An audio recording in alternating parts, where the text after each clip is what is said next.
Hey Maddie, welcome to the show. Hi, Ariel. Thanks. Thanks for having me on.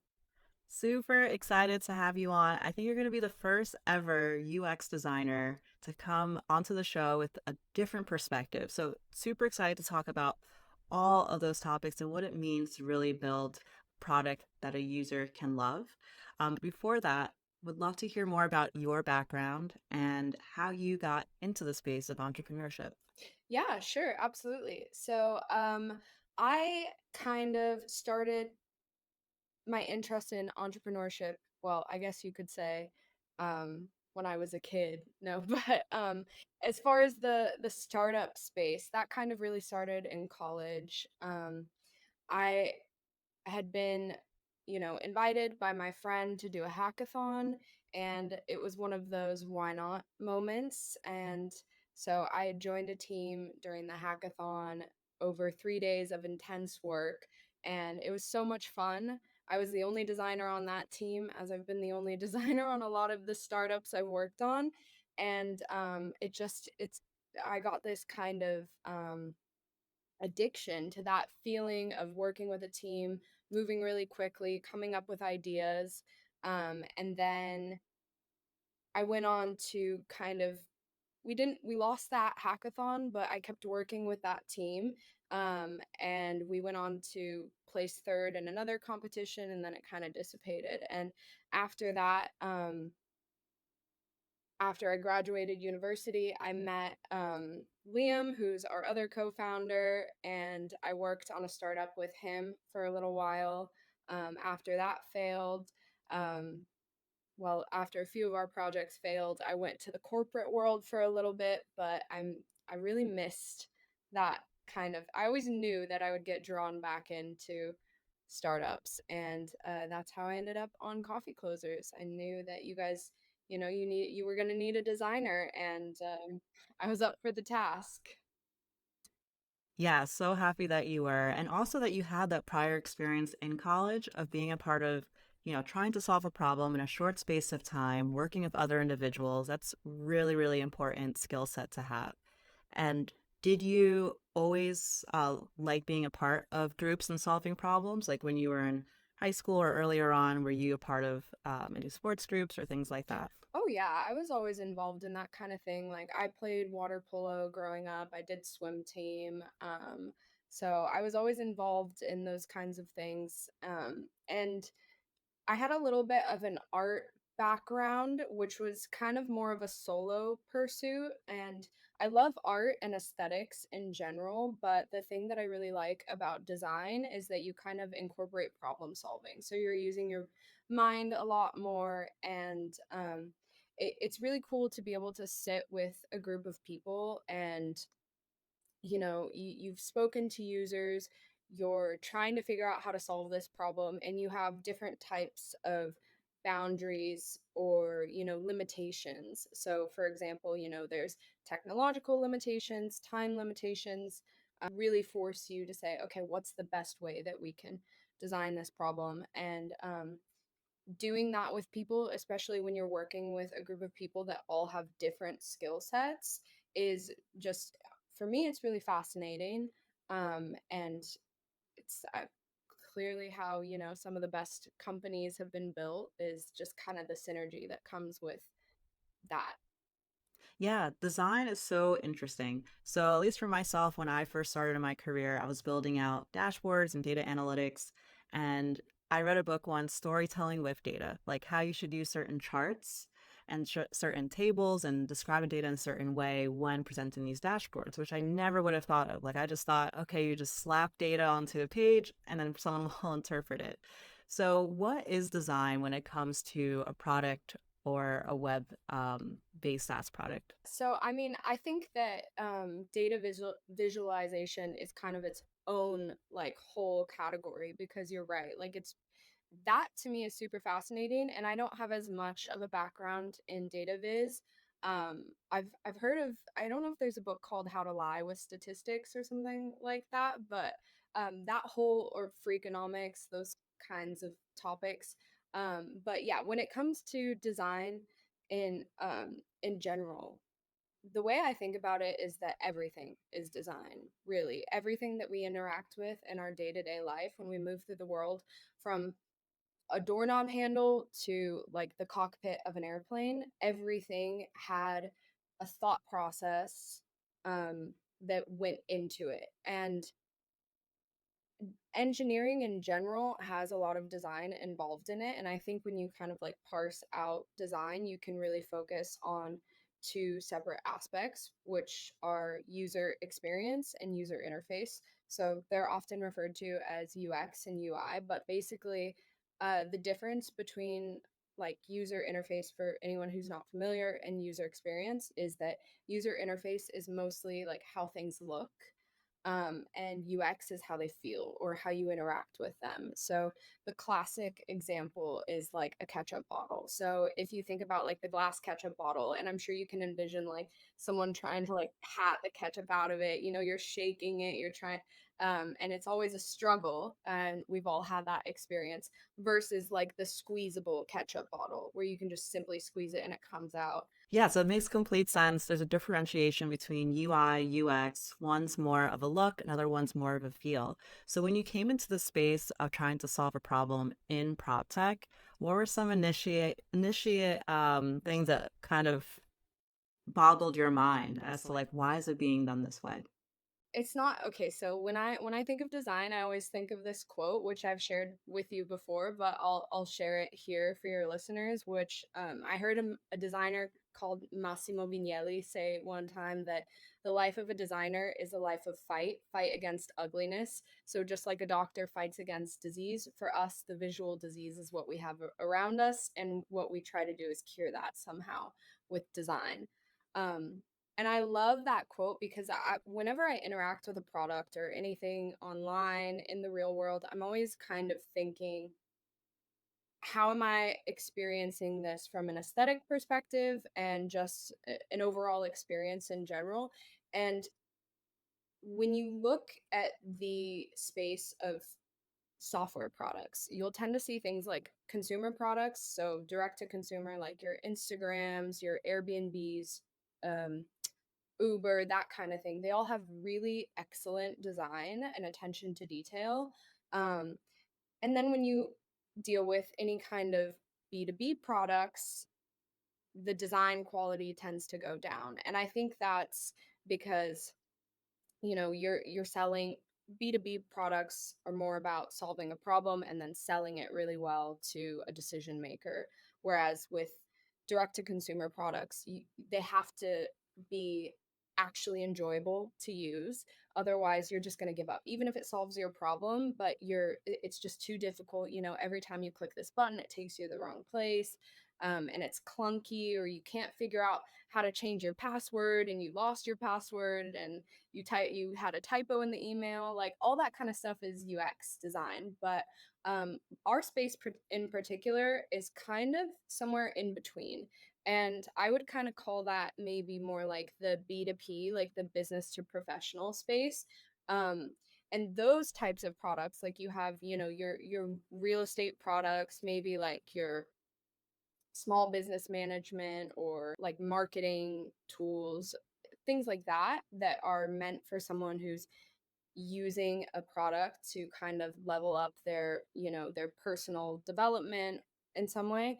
Those tend to be also kind of poorly designed, in the sense that I think the people who create those products are the ones who have the problems. So maybe they're an expert on the problem, but not necessarily on how to create a really awesome solution for that problem. We're kind of in that space essentially. So yeah, other real estate tools that I've stumbled upon, and not to name drop. I won't name drop, but I'll talk about Zillow because that's so ubiquitous, right? So Zillow has a fairly good user experience, and tons of people are really familiar with it. And their design, their user experience is, I'd say, pretty good. It's up there. But when it comes to other real estate tech products, there's kind of, I noticed right off the bat, there's almost like a shared design language across them. They all kind of feel the same, is what I'm trying to say. They all feel very, cold, impersonal, professional. They don't have a lot of personality, these types of products. They're leaning more towards that B2B sort of experience. And as a consumer myself, and I'm sure everyone can relate to some degree, that you like interacting with things that have personality, that have a great brand, and are enjoyable to use.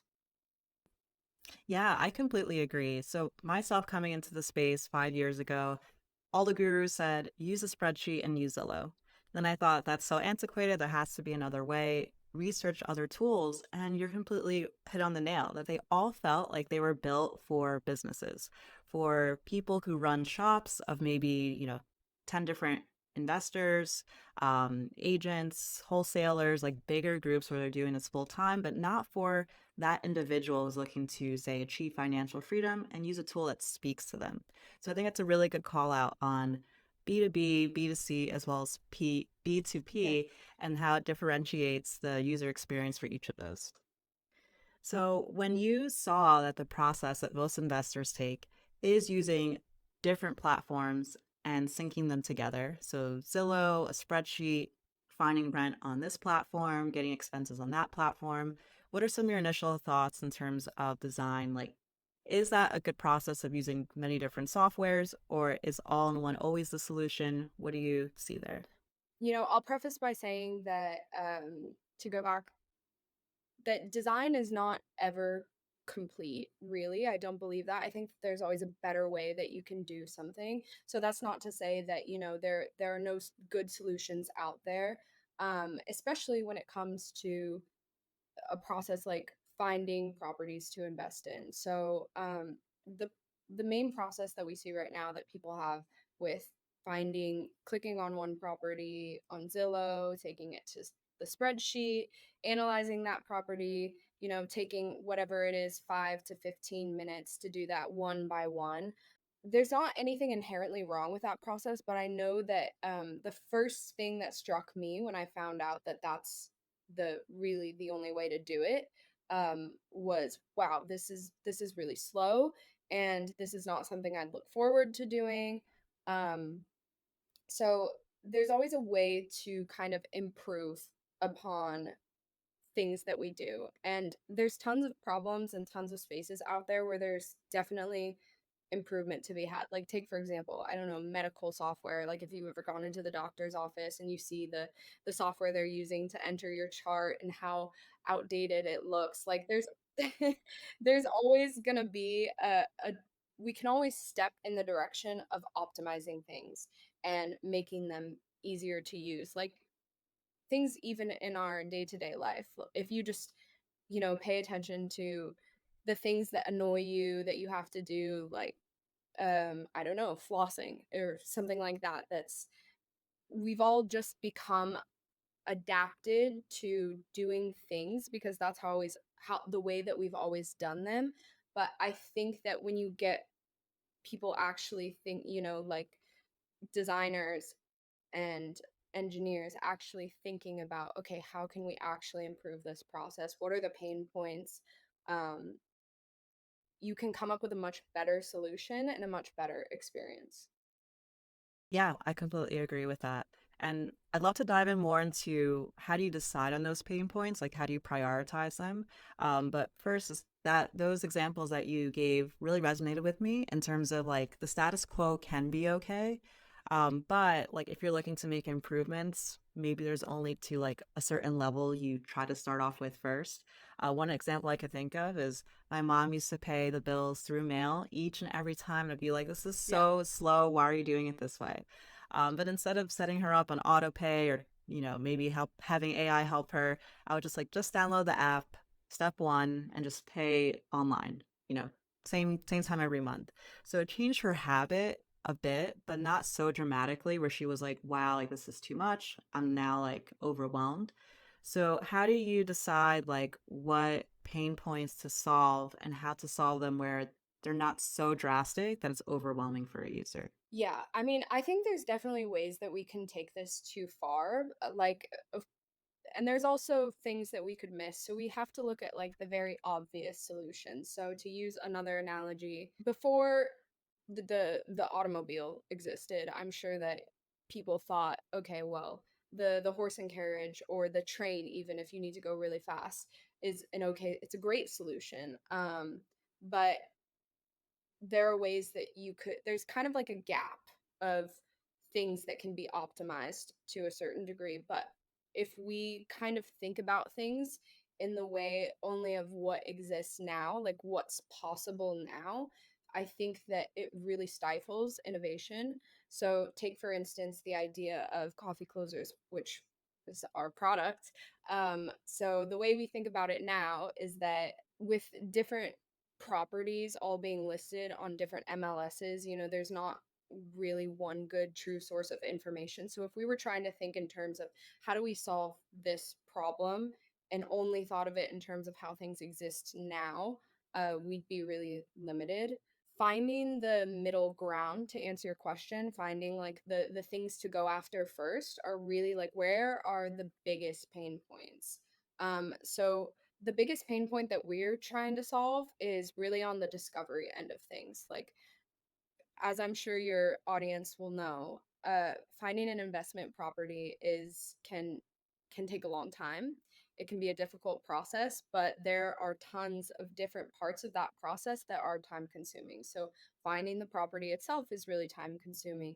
Um, Closing the deal is really time consuming, getting inspections, dealing with contractors and agents and what have you, and then actually getting the property up and running with property management service or finding tenants, all of it. So there's a lot of different problems to be solved there. But we are thinking in terms of, what can we solve now?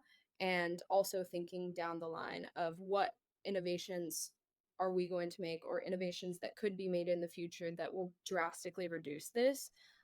So yeah, that for us, like the discovery portion of it was what are the things that we can control right now? What are the things we can speed up? As automating, like you did very manual processes to set up automations to get deal notifications with all of your Zapier configurations and those kinds of things. So just being able to automate that process already, I think cuts down the amount of time for finding a deal or just validating a deal, taking a quick look, um, significantly. Yeah, I completely agree. So looking at the whole entire process of what could be potentially innovated or automated in a better way, and then break that down into what's like highest priority, what's the one that has the highest pain points. So let's dive into the pain points more. Like, how does a designer figure that out? Is it going on forums? Is it listening to podcasts of what people are saying are pain points? Or is it maybe talking to users? What is your best method? To answer your question, I really enjoy talking to users because you can really get their perspective, and everybody has their no two users are the same. Everybody has a slightly different pain point. They have a slightly different, context that they're coming at the problem with. Um, One thing to look for, especially just when it comes to solving problems, like in the forums, if you see somebody talking about like why is this so hard, why can't I find a good deal or a deal that cash flows, and other people's response, like the best response is just that's just how it is, you just have to keep going and try harder. For me that is kind of a signal of, oh, there's space for innovation here. So but when it comes to actually understanding the problem itself, like really the best way to do it is to talk directly with the real estate investors, the users, the customers, um, that have the problem, because and it's not just a matter of having them fill out a form and say tell like which of these is your biggest pain point, tell like select all that apply. It's not that, because there's a lot when you can listen to somebody and actually hear their voice, you can read between the lines. Like they might say, it takes me so long to find a deal, I'm spending hours on Zillow. What they're really saying, what is between the lines there is I'm sitting in on my computer after work while my kids are playing in the other room, and I'm missing out on those moments because I'm trying to secure, a good future for my children, but that requires me to trade off this time in the short term because I'm hunting for deals. And so that's the kind of ethos that you get from listening to people talk. That is huge insight, an insight that goes across like all of entrepreneurship and even others in tech. Face this as well in my career where I just kind of thought, all right, I make a solution, someone just, uses it on another team until I understood like that deeper level, like, oh, if I don't have these top metrics right away, it's going to drag me away from talking to customers to pull in more sales. And this is like stopping my process. So I think it's huge to not just look at what people are saying, but what is the underlying reason that it's a pain point. That's a huge part of design is just the empathy, the ability to put yourself in someone else's shoes and say, instead of just giving them a solution and saying, "Here, hope it's good enough for you," it's faster. Like you have to actually look at, why, because you have to get a little bit abstract before you can get specific about the solution. You have to be very abstract about the problem. Yeah, and how do you incorporate, if you do at all, data to help you make your decision? Whether it's like using analytics or it's even like copying down information across interviews and comparing them with users. How do you take like one single pain point a user has, but then decide that, okay, this is actually a mass problem that we should solve? UX design as a process, it's parsed out into like you have this one realm of UX research and it combines qualitative and quantitative. And you kind of need both because of what I was just, talking about previous, like you need that qualitative feedback. So if you have 10 interviews with a user and 10 people say the same thing, or if you do what we call like a think aloud protocol where you just allow someone to use a product and think out loud, you're going to come across things that you might not have considered problems, but they'll come about. So the qualitative aspect is really important, but user research also involves a lot of quantitative, research. A big one that I love to look at is, these rage clicks. So you can actually pick up on those types of things and you can get reports for, a ton of people rage clicked on this because they thought it was a link and they, couldn't figure out or maybe something froze. The answer is both. Yeah, you rely on both qualitative and quantitative data. Yeah. So, what are some of these tools that you mentioned, like Rage Clicks? Like, what tools help you to see how someone's using a product in real time? A lot of different tools. There's tons out there. There's like full story and post hog, which allow you to actually watch, user sessions. Then there's things like Hotjar where you can do, I think it uses AI where you can use, mouse tracking or eye tracking. One that's really interesting that we don't use this and it's kind of you need to have certain equipment to do it is eye tracking. So when I studied in college, we had an eye tracking lab and you could put a app in front of a user and that had a camera and it would create kind of a heat map. But there's tons of AI tools that kind of simulate that. But it is really interesting. Yeah, the eye tracking and then just good old fashioned video calls and saying, "Tell me what you think about this." Yeah. So, say if someone is an entrepreneur, they're building out a proof of concept, and they're really new to asking users questions. What are maybe three things that they should ask when conducting a user interview? That's a really, really good question. It kind of goes back to what I said before, where you're doing that think aloud protocol. You want to make things as open ended as possible. So you should always avoid yes no questions, not like, you know, do you like this? Yes or no. You want to ask things like, what do you think about that? Did how would you expect to do this? If you clicked this button, what would you expect to see? Those kinds of open-ended things. But that's for like a user test. If you're just doing an initial interview, um, one question that's really good that we use a lot is like, walk me through your process or walk me through what you're doing now. What are your current solutions? So, if you're an entrepreneur and you're trying to solve a problem, I would highly recommend you to pick a topic and then ask someone to walk you through their process. Definitely. And some good extra tips is to record the video if you're doing user interview. And if you have a tool like Otter that just summarizes everything at the end, that's useful as well. There's so many times that we've done user interviews and I've completely forgotten like all of the steps, but luckily going back to the videos has helped. Yeah, no, that's actually huge. Is recording interviews. Obviously, you have to ask permission from the person if they're okay with you recording. And then going back and realizing that, because one thing that you'll find once you've done this a lot is, and we've talked about it before, is that if you're trying to solve one problem and you have a user interview, they're going to tell you a lot of information. You're going to have a little bit of confirmation bias, and you're going to be listening specifically for information about that topic. So if I'm asking a user about, finding properties, um, finding cash flowing properties, I'm going to tune in about that specific topic. And sometimes I'll go back and I'll watch those interviews and they'll have said 10 or 20 other things that were equally as interesting, but I was only listening for that one topic. And then you'll actually start to see that there's patterns that pop up between what people say.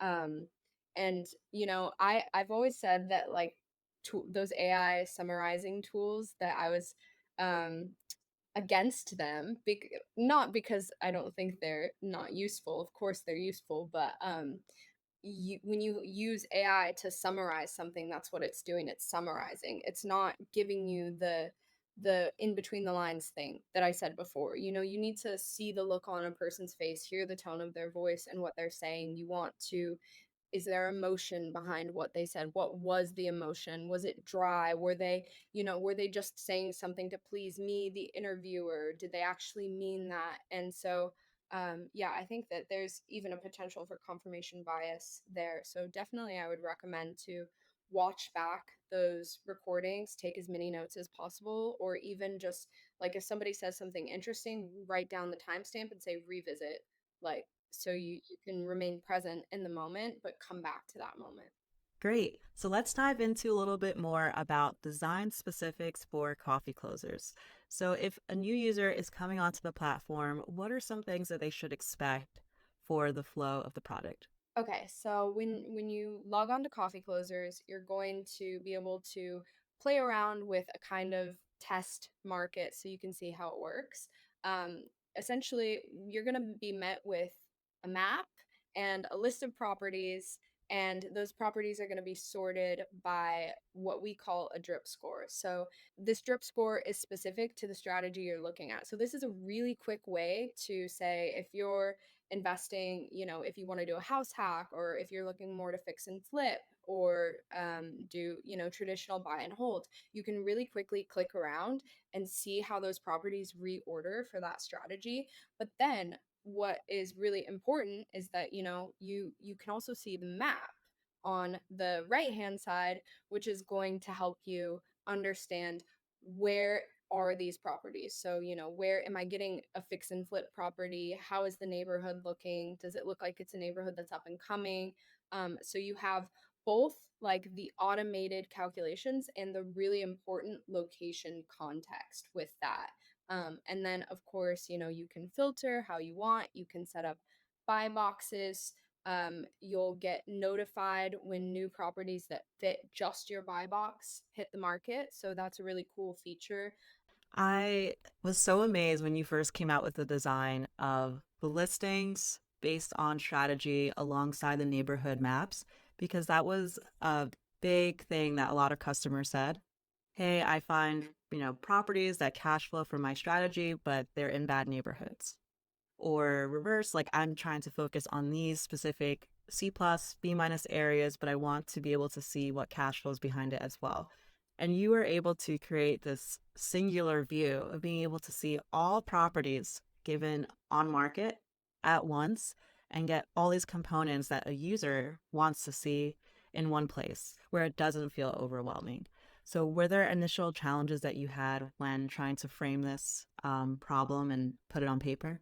Yeah, well, of course, I have to give credit to you, who were the genius behind the algorithms that allow us to sort things based on strategy.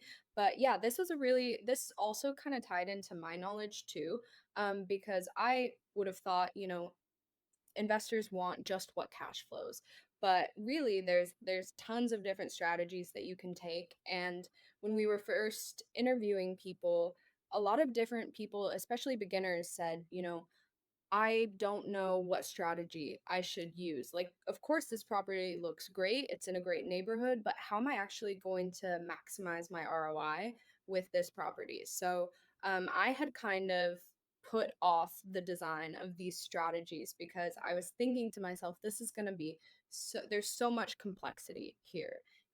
How do I rank something when just based on the strategy, it has a different position in the list, like a great fix and flip property is not going to be a great buy and hold property because you're going to have to invest a lot in rehabbing the property. So, um, I think that we started off just by I had considered doing it as a filter, but I wanted it to be more front and center because it is really important for you to see those strategies. Because that's a very top level thing. Most people have a bit of an idea of what strategy they're going to go for.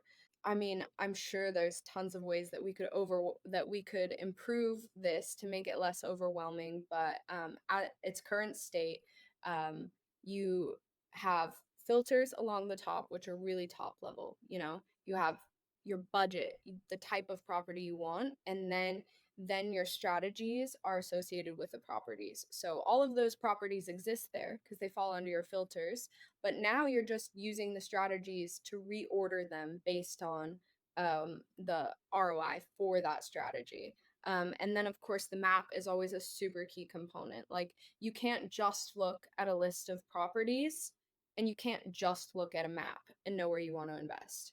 Like, you can't just look at numbers to know what property you want to invest in, and you can't just look at a map to know what neighborhood you want to invest in. There's a lot of nuance there. So the current design is meant to balance that nuance so you can have the full picture of like buy box, strategy, location. Absolutely amazing. And like, seriously, Maddie, terrific, terrific job. I've never seen any other page that brings it all together in one of a simplistic view. I've always seen multiple different tools, multiple different spreadsheets where it's, okay, location data here, property data here. Then you have like cash flow here and then strategies there. But this really simplifies the process. So once someone actually selects a property, what are they then met with?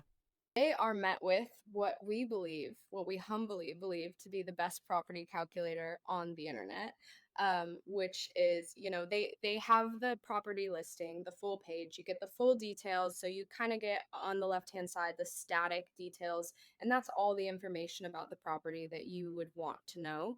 And then on the right-hand side is our calculator, which has those strategies again at the top. So you can really quickly validate whether this property is going to work for the strategies you're looking at. And what's a really cool thing is that we actually recommend the best strategy for that property. So we're doing that all automatically on the back end to tell you, hey, like, if this property is going to be a great property to fix and flip, but maybe it's not going to be so great for traditional turnkey buy and hold. And then we break down all on the left hand side of your little property calculator, we break down all of the different expenses that are involved in purchasing a property. So it's like a really quick way to validate the property so you can decide, do I want to move forward? Do I want to pull this into the spreadsheet and run some crunch, all of the numbers, or do I want to, keep looking and continue my search? So we're saving you, potentially minutes, hours. We're saving you a good chunk of time with that quick little property calculator. Play with the numbers. And then if you want to make it even quicker, you can set some custom settings so that every time you click on a property, your settings will already be incorporated. So let's take, for instance, you want your best practice has a higher vacancy allocation rate than what we put on the on Coffeeclozers. So you can do that in your settings and it'll save, so you know that the numbers, you're confident that the numbers you're looking at are always up to date. Excellent. Yes, everything in one single place, making it easier, also dynamic. And like you mentioned, just a quick way to be able to gauge if a property is worth that extra step, worth sending to your agent, worth maybe bringing into a separate spreadsheet. Almost like if someone's on a dating app, just quickly going through someone's profile and saying, yes or no, without like going through the whole process of going through texting or meeting with them first. So it really does cut down a lot of time. And the comps tool that is also brand new, super excited for it to be there, where you could now see everything in one place with a neighborhood grade map. So if you want to detail the comps tool a little bit more, Maddie, that'd be great. So I'm glad you brought up the dating app analogy because the comps tool is kind of like that. You know, there are a lot of comps out there and most of them aren't going to work. So that's kind of where the inspiration for the comps tool came from. And me just being a visual person, um, I can't look at a table of data of comps and understand the full picture. I simply can't. I need to see a visual. I want to see the side by side. So I looked for a way, and of course the comps tool is in its infancy, and I'm sure we'll improve upon it. But the comps tool is a way for you to swipe right or swipe left, so to speak, on each of those comps, and you can determine really quick. Yes, this works. No, this doesn't work. Actually, I want to add in this other comp my realtor told me about that isn't showing up. And then all you need to do is exclude them. You can always re-include it back in later, but all you need to do is exclude a comp. You get that really quick side-by-side view, and then you press save and you can re-estimate your ARV, re-estimate your rent, whatever you're looking at. It's a really, really quick way to do that. So Excellent. Yeah, simple way to be able to look at comps in one place where it's intuitive without having multiple tabs or spreadsheets open. So with that, Maddie, what are you excited about for the future of Coffee Closers? becoming the full ecosystem for the entire real estate investment process. So, you know, having the marketplace aspect, having the realtors putting listings up, having the wholesalers marketing their listings, their deals on the platform, and just making a really easy way for investors and realtors to work together.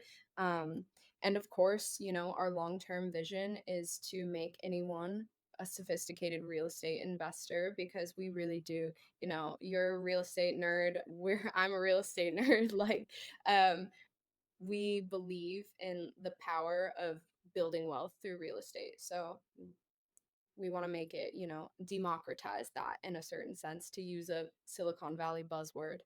100%. Yeah. So for folks looking to become closers themselves, check out coffeeclozers.com. And Maddie, how would folks follow you?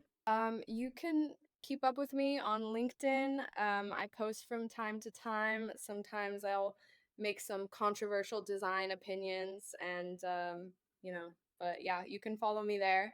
Um, and yeah, thank you so much. Keep up with Coffeeclozers. There's a lot. We have a lot coming as far as design and features. There's a lot in the pipeline. So Awesome. Thank you so much. thank you.